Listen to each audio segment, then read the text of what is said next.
Number two. The second essential. Here we go.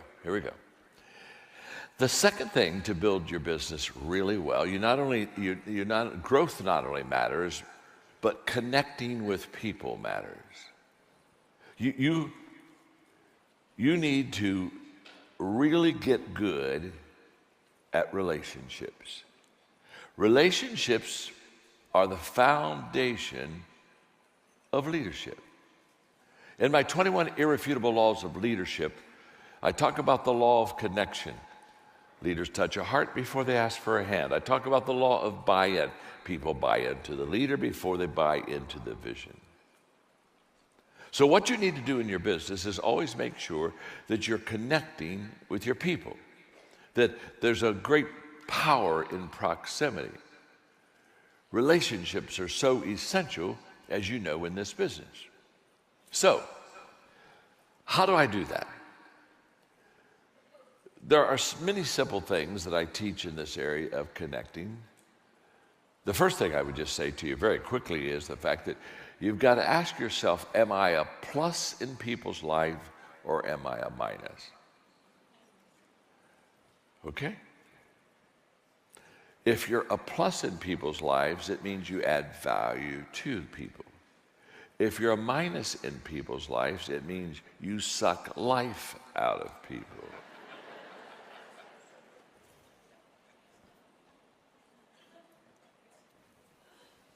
And I'm always interested in people that are in the people business like you that aren't any good with people.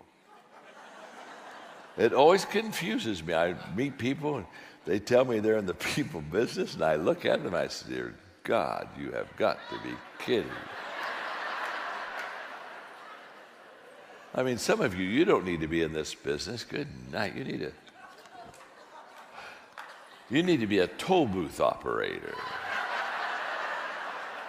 You just need to be in some cubicle by yourself that nobody has to talk to all day. Oh, happy day.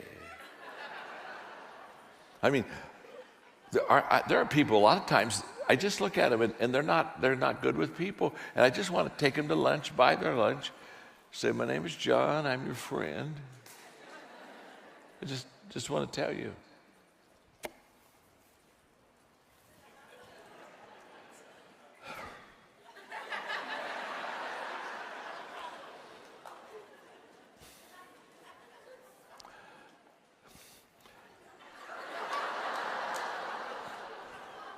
People don't like you.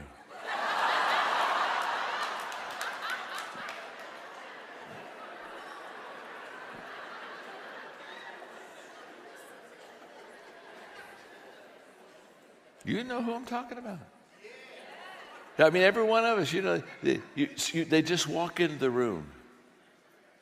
And there's a lot of people in the room, so when they walk in the room, you say, oh my gosh, I hope they don't see me. And then they see you. And they start coming close to you. And you said, oh no, oh, help me, Lord, help me. Help them, help us, help someone, help. Take me, Lord, take me, Lord, take me. Take them.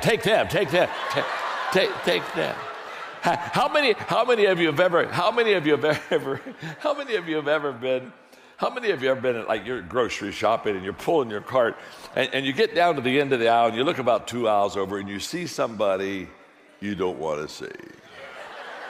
It's one of those people. You with me? And that's the bad news. The good news is they didn't see you. So, hey, how many of you ever done this number?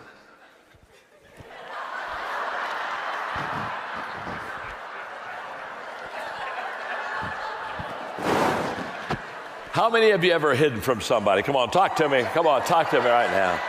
Sure you have. How many of you are hiding from somebody right now? You just, huh?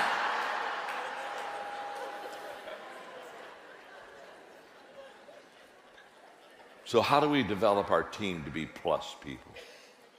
It's very simple. There are 5 things I do every day. 5 things to add value to people. They're so simple. You can practice them. It doesn't take long. And it will make you a Pied Piper of people. Every day. Number one, I value people. I just value people. You say, now who do you value? I value everyone. You say, wow, everyone? Yeah. Now, I'm a person of faith. I'm not trying to put that on you, but the reason I value everyone, I had a person the other day say, well, you don't even know me. How can you value me? I said, it's very simple. God created you. If God created you, it's not complicated. He values you, I value. So every day I value people. Number two, every day I think of ways to add value to people. You see, I knew I was going to talk to you this morning, so I jumped on the plane in New Orleans, and I pulled out my iPad, and I began to think of what I wanted to teach you and what I could say here. I'm thinking ahead of the people I'm going to meet, saying, how do I add value to them? So every day I value people. Every day I think of ways to add value to people. Number three, every day I look for ways. I look for ways to add value to people. And here's what's beautiful. If ahead of time you think of ways to add value to people, you'll see ways to add value to people. Every day, number four, I do things. Every day I do things that add value to people. I make sure that I do things that add value to people. And number five, every day I encourage other people to add value to people. I do that every day. I value people, think of ways, look for ways, do things, encourage other people to add value to people. I do that every day. It's so simple. It is so incredibly life-changing. Practice it. You can do it. It's every day. So it's so true that how we connect with people really matters. It's just obvious. It's just so true that if we're growing personally, it really matters. These are essentials, everyday essentials. Let me give you number three. And by the way, as I get ready to give you number three, let me just say what a delightful audience you are. You're delightful. You're taking notes, you're smiling, you're with me, you're leaning in. I needed you yesterday in New Orleans. I may have to have you travel with me for a few days. Just kidding.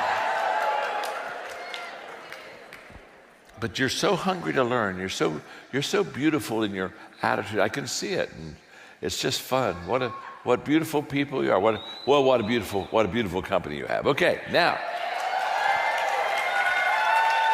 let me give you the third essential, because there's five, and we're only on two. But before I give you three, are you learning something? Yeah, okay, look at your neighbor and say, I'm learning something. Go ahead and tell us, I'm learning something. Look right back at him and say, you still have three to go. You're not close yet. You're not close yet. Let's get a little closer. Number three, the third everyday essential is mindset. How I think, how you think. Mindset matters. This is huge. Wow. I am going to give you a book to order. This is a life-changing book. It's called How Successful People Think. I talk in this book about 11 ways that successful people think that are different than unsuccessful people. Because the greatest gap between successful and unsuccessful people is the mindset gap. How we think. It's absolutely huge, the difference in how we think about ourselves, how we think about what we're doing. For example,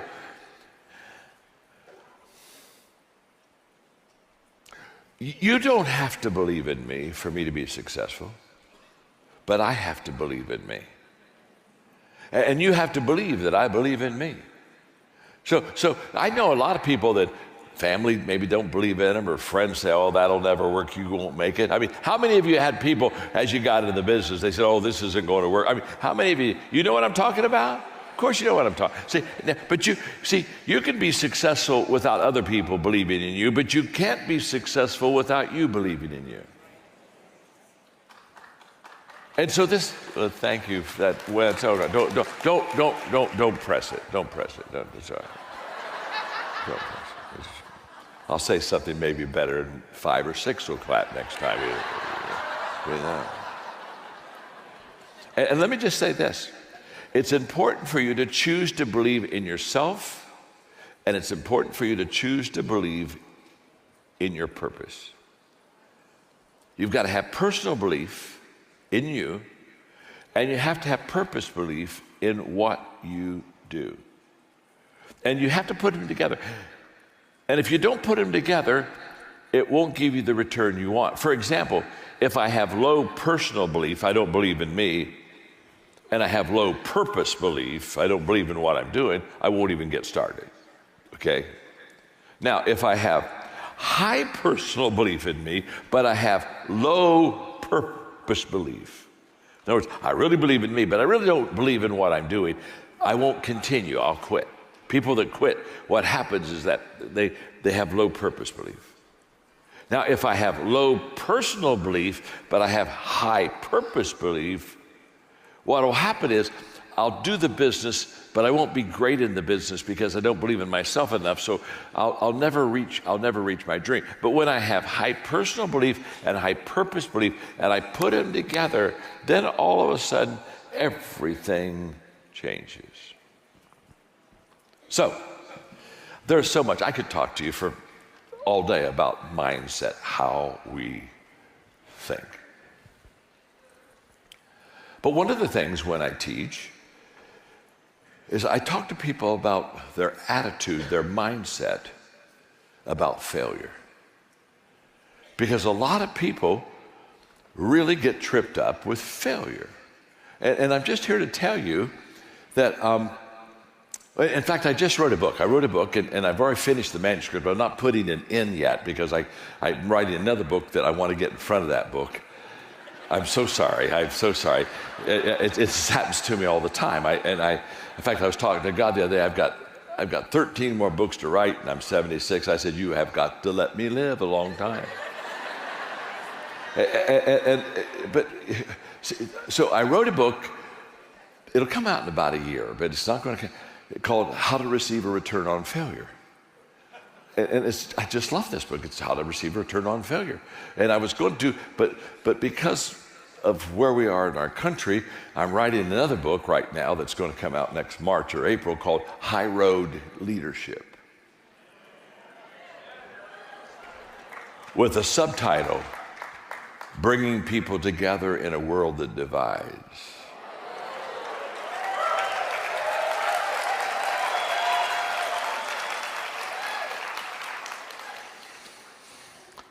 So I had to bump the return on failure. But they're coming out, just relax. Live long enough, you can get them all. But in return on failure, one of the things I teach people is, now this is huge, you gotta keep failure and success together. And people don't do this. What people do is they want to remove themselves from failure as fast as they can. So in our culture, people say, succeed, don't fail. Oh my gosh, do it right. Oh, don't do it wrong. Hey, don't mess it up. Make sure you got it. And we divide success and failure. Success and failure is not supposed to be divided. It's never been supposed to be divided. And it doesn't work when it's divided. You got to put success and failure together, because success needs failure right beside it, and failure needs success right beside it. And here's why. Here's why. Because that's the way our life is. You don't go through life and say, oh my gosh, this month has been huge. All I've had is wins, no failures. It's just woo, woo. Or, no. Don't we have good parts of a day and bad parts of a day? Don't we have wins and losses? I mean, I don't go through a day without a win or two and a loss or two. I mean, you got to keep them together. And the reason you got to keep them together is this. Okay, let's say you're on a roll. You got a couple days, you just kind of kick it and you're successful. You got to keep failure right beside that success, because when you really start doing good, if you're not careful, you can get arrogant. But if you keep failure right beside success, it gives you humility. Because Bill Gates said success is a lousy teacher. It makes people think they can't lose. You keep failure with your success, and you have a humility even in the middle of your success. And by the way, when you're not doing good and you're in the ditch and you're messing up and you're having some failures, you got to keep success right beside it, because if you keep success by your failure, it will give you resiliency. And you'll say, oh my gosh, this wasn't a real good day, but guess what? I'm going to get back up. I think I can do it again. Now see, this is all about mindset. And it's so essential for you and me to always understand that the mindset that we have is a choice. That's why when people have a bad attitude, I never feel sorry for them. Dear Lord, they got a bad attitude. The only thing I think is I want to get away from them. Yeah. Because your attitude's a choice. You chose it. When my daughter Elizabeth, when she was growing up, she'd have a bad attitude. Dad, I said, baby, honey, you got a bad attitude today. You're kind of raining on our parade here. It's time for you to go to your room. Stay there. Only come out when you change it. I don't know how long you're going to stay, but we'll slide food under